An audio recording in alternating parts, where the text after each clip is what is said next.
നമസ്കാരം, കലാകൗമുദി ഓൺലൈനിലേക്ക് സ്വാഗതം.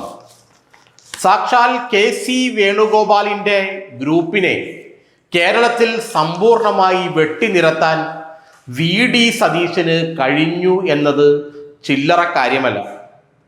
KC വേണുഗോപാലിൻ്റെ അടുത്തയാളായ ദീപ്തി മേരി വർഗീസിനെ കൊച്ചി മേയർ സ്ഥാനത്ത് നിന്നും അകറ്റി നിർത്താൻ സതീശനും സതീശൻ്റെ ഗ്രൂപ്പിനും കഴിഞ്ഞത് വലിയൊരു വിജയമായിട്ടാണ് സതീശൻ പക്ഷം ആഘോഷിക്കുന്നത്. KC വേണുഗോപാലിനെ കേരളത്തിലേക്ക് അടുപ്പിച്ചാൽ തൻ്റെ തല പോകുമെന്ന് നന്നായി അറിയാവുന്നയാളാണ് പ്രതിപക്ഷ നേതാവ് VD സതീശൻ. KC വേണുഗോപാൽ KSUവിൻ്റെയും യൂത്ത് കോൺഗ്രസിൻ്റെയും സംസ്ഥാന പ്രസിഡന്റായിരുന്ന കാലം മുതൽ VD സതീശൻ അദ്ദേഹവുമായി അത്ര രസത്തിലല്ല. എന്നാൽ പിന്നീട് AICC ജനറൽ സെക്രട്ടറി ഒക്കെ ആവുകയും സതീശൻ പ്രതിപക്ഷ നേതാവുകയും ചെയ്ത ശേഷം അവർ തമ്മിൽ ചില അടുപ്പങ്ങളും ബന്ധങ്ങളുമൊക്കെ ഉണ്ടായിരുന്നു. എന്നാൽ കൊച്ചി മേയർ സ്ഥാനത്തേക്ക് വരാൻ ആഗ്രഹിച്ച ദീപ്തി മേരി വർഗീസിനെ വെട്ടിനിരത്തിയതോടെ, അല്ലെങ്കിൽ ദീപ്തി മേരി വർഗീസിനെ മേയർ സ്ഥാനത്തേക്ക് അടുപ്പിക്കാതിരുന്നതിലൂടെ VD സതീശൻ തൻ്റെ അപ്രമാദിത്വം പ്രകടമാക്കുകയായിരുന്നു. KC വേണുഗോപാൽ പക്ഷം അല്ലെങ്കിൽ KC വേണുഗോപാൽ ചിന്തിക്കുന്നതിനും അപ്പുറത്തേക്കായിരുന്നു സതീശൻ്റെ നീക്കങ്ങൾ.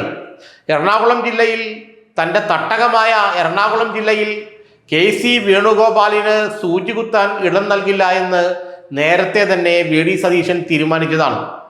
എറണാകുളത്ത് ശക്തിയായി നിലകൊള്ളുന്ന ഒരു പക്ഷമാണ് KC വേണുഗോപാൽ പക്ഷം.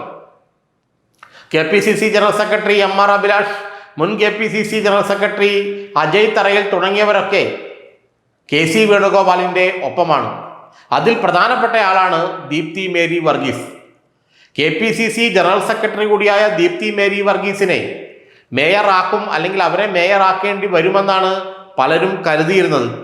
എന്നാൽ VD സതീശൻ തൻ്റെ തന്ത്രപരമായ നീക്കത്തിലൂടെ അദ്ദേഹം നേരിട്ടല്ല, ഉപയോഗിക്കേണ്ട ആളുകളെ കൃത്യമായി ഉപയോഗിച്ച് VD സതീശൻ ദീപ്തി മേരിയെ മേയർ സ്ഥാനത്ത് നിന്നും അകറ്റി നിർത്തിയെന്നു മാത്രമല്ല, താൻ പറഞ്ഞാൽ കേൾക്കുന്ന രണ്ടുപേരെ 2 പ്രാവശ്യമായി മേയർ സ്ഥാനം വീതിച്ചു നൽകി സമ്പൂർണമായി കൊച്ചി നഗരത്തെയും എറണാകുളം ജില്ലയെയും VD തൻ്റെ കൈപ്പിടിയിൽ ഒതുക്കുകയാണ് ചെയ്തത്. കൊച്ചി നഗരത്തിന് കേരളത്തിൻ്റെ ചരിത്രത്തിൽ, അല്ലെങ്കിൽ കൊച്ചി നഗരത്തിന് കേരളത്തിൻ്റെ സാഹചര്യങ്ങളിൽ വലിയ പ്രസക്തിയാണുള്ളത്. കേരളത്തിൻ്റെ മൊത്തം റവന്യൂ വരുമാനത്തിൻ്റെ 80% ലഭിക്കുന്നത് കൊച്ചിയിൽ നിന്നാണ്, കൊച്ചി നഗരത്തിൽ നിന്നാണ്. കേരളത്തിലെ വ്യവസായ നഗരമാണ് കൊച്ചി. അവിടെ ഉള്ള പിടി എന്ന് പറയുന്നത് കേരളത്തിലെ സംസ്ഥാന രാഷ്ട്രീയത്തിൽ മുഴുവൻ ലഭിക്കുന്ന പിടിയാണ് എന്ന് VDക്ക് നന്നായി അറിയാം.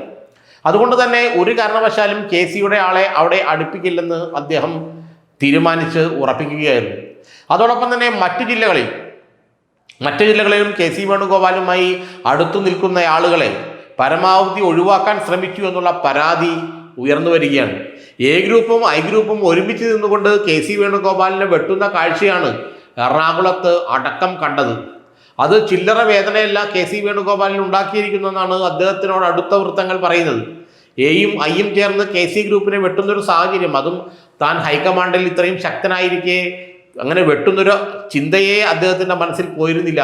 അല്ലെങ്കിൽ ഒരു ഇരുട്ടടി പോലെയാണ് അദ്ദേഹത്തിന് ഇത് അനുഭവപ്പെട്ടതെന്നാണ് KCയുടെ ആളുകൾ പറയുന്നത്. ഏതായാലും തൽക്കാലത്തേക്ക് VD സതീശൻ ഒരു പടി കൂടി കടന്നു നിൽക്കുകയാണ്. വരുന്ന നിയമസഭാ തെരഞ്ഞെടുപ്പിൽ സതീശന് ഇതിൻ്റെ മറുപടി നൽകുമെന്ന് KC വേണുഗോപാൽ പക്ഷം പറയുന്നുണ്ടെങ്കിലും അങ്ങനെ അതെല്ലാം എവിടം വരെ ചെന്ന് നിൽക്കും, അതെല്ലാം ഇനി തെരഞ്ഞെടുപ്പിൻ്റെ പ്രവർത്തനങ്ങളെ ബാധിക്കുമോ എന്നൊന്നും നമുക്ക് ഇപ്പോൾ വിലയിരുത്തുക സാധ്യമല്ല. ഏതായാലും KC വേണുഗോപാൽ സമ്പൂർണ്ണമായും അസംതൃപ്തനാണ്. VD സതീശൻ തന്നെ വെട്ടിനിരത്തി, അല്ലെങ്കിൽ തൻ്റെ പക്ഷത്തെ വെട്ടിനിരത്തി എന്ന് തന്നെയാണ് അദ്ദേഹം വിശ്വസിക്കുന്നത്.